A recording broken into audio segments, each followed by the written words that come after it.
Britain's health service is dying. Record waiting lists exist side by side with thousands of hospital workers on the dole.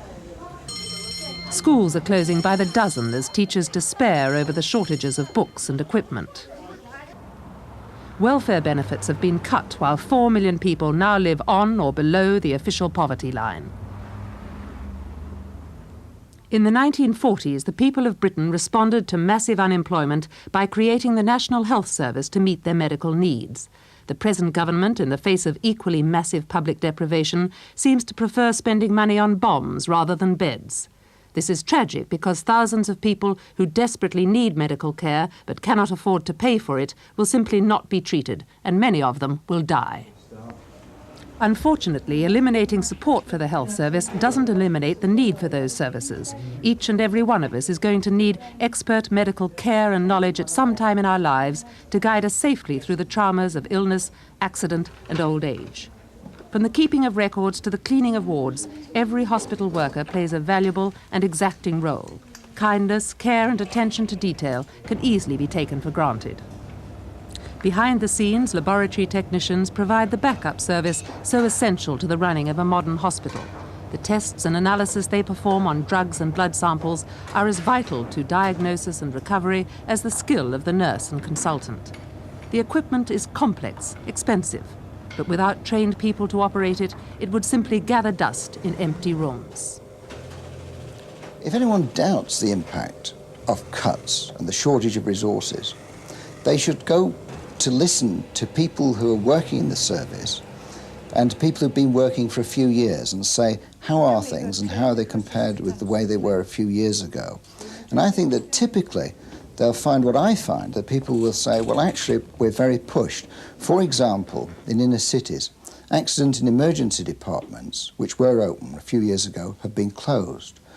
Wards have been closed.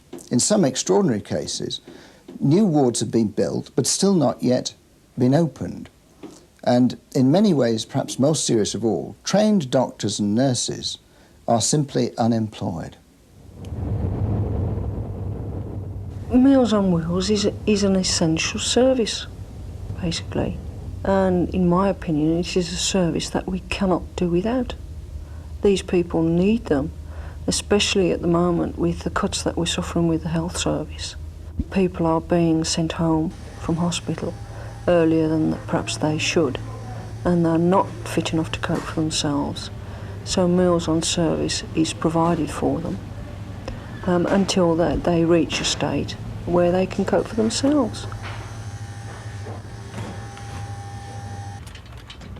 Now that's something that you wouldn't get if the service was privatised. And we know that for a fact because unfortunately during the summer season a certain amount of our drivers are all on leave together. We have to use taxis, and with taxis you just don't get that sort of a service. So there's no personal aspect. It doesn't happen when it's privatised. The great majority of the people that we serve are very lonely, they're depressed. They don't see anybody from one day to the next except us. They know what time we're coming. They know what sort of a person we are. You know, and we hear all about the families. We hear about the upsets and the disasters that's happened. And they know that if they're depressed, which often happens, we can go and take a meal into them. And you sit down, make them a cup of tea. And you can sit and have a chat. And by the time you leave, they're okay again. Yeah, sure, that's no problem.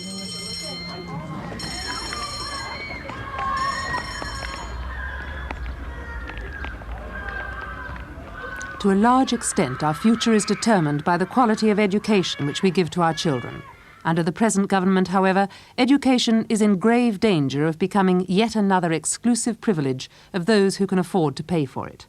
The unkindest cut of all is that our entire school system, from teachers to cleaners, is under severe pressure. One leading head teacher, Don Winters, recently stated that at every stage in their lives at school, the children of Britain are being cheated, sold short, and robbed. My union is constantly monitoring the effects of education cutbacks throughout the country.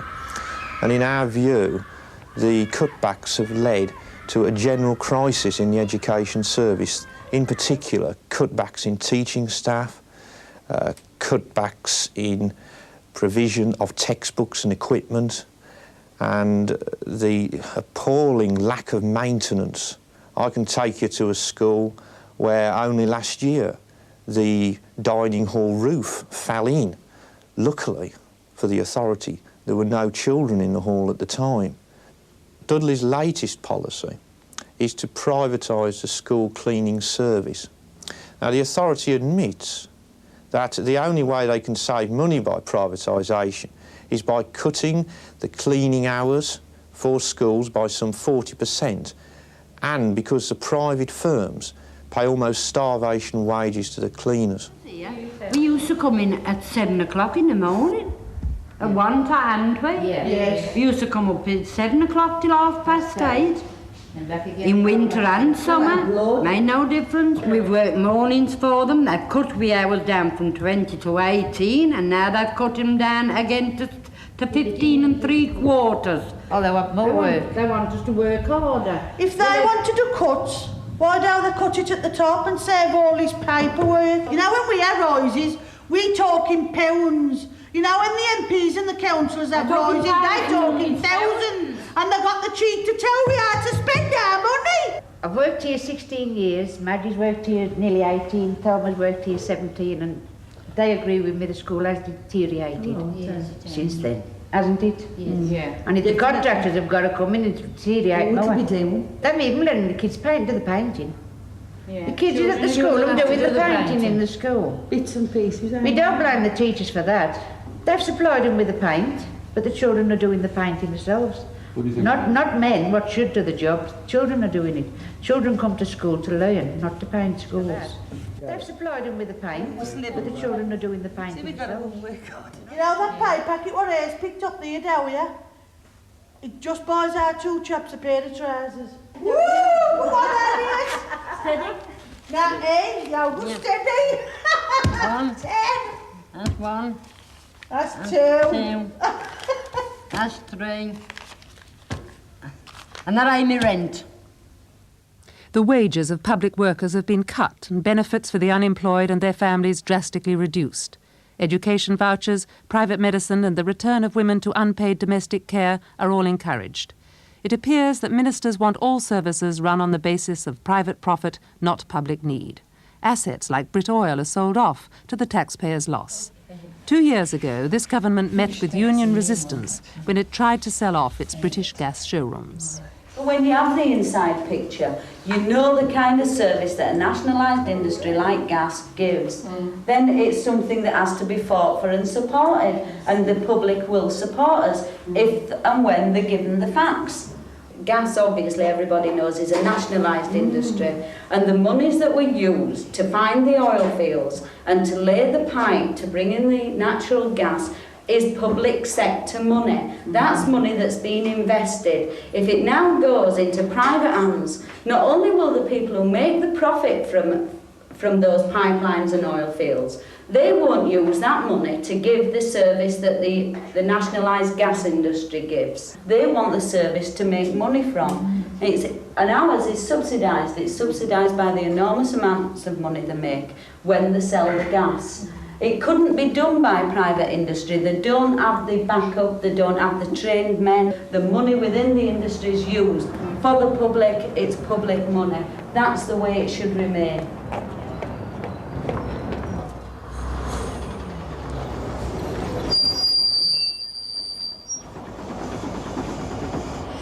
It's a social service. Private firms will only do it for profit. They may well increase the profits. But like running a bus service or like gas service or electric service, they're not there, as I see it, to make profit. They're there to provide a service, a social service. Here in Leeds, where we have a Labour County Council, they've put extra coin into the system and they've reduced fares dramatically. And we've had a massive increase in passengers over this period while they've been in office. It works. Cheaper fares and a much better passenger intake. As technology marches forward, surely education should be one of the prime things that marches forward with it. I mean, how can technology march forward if education's cut. It must come first, your hospitals and your education, definitely.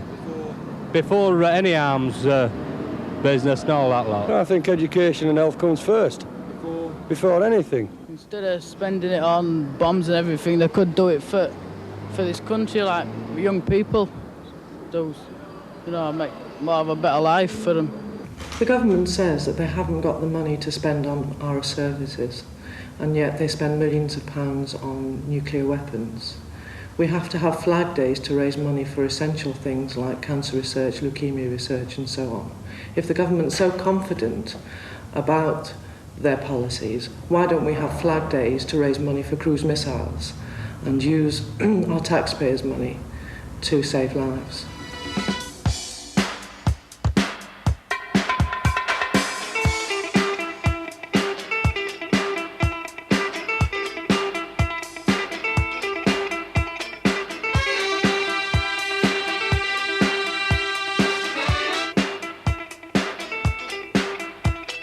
Public sector is under attack. With the help of the people you can win it back. Housing, health, education, defend yourself from privatisation. Unions too can stop the rot before you lose everything you've got. Get together or it's gonna get worse. Let me hear you shout, put people first. Wage loss, a job loss, a tax loss, a rich boss. Privatisation, what they mean is exploitation. To privatize our needs, to satisfy the greed. You can buy back your rights from the asset strippers, the privateers and the city slickers. But don't get sick or you'll be obsolete. Your trust in luck becomes complete. Setting a price on the sick and dying. Mouths water while the profit's rising. Selling off everything you've won to make a fast buck for number one.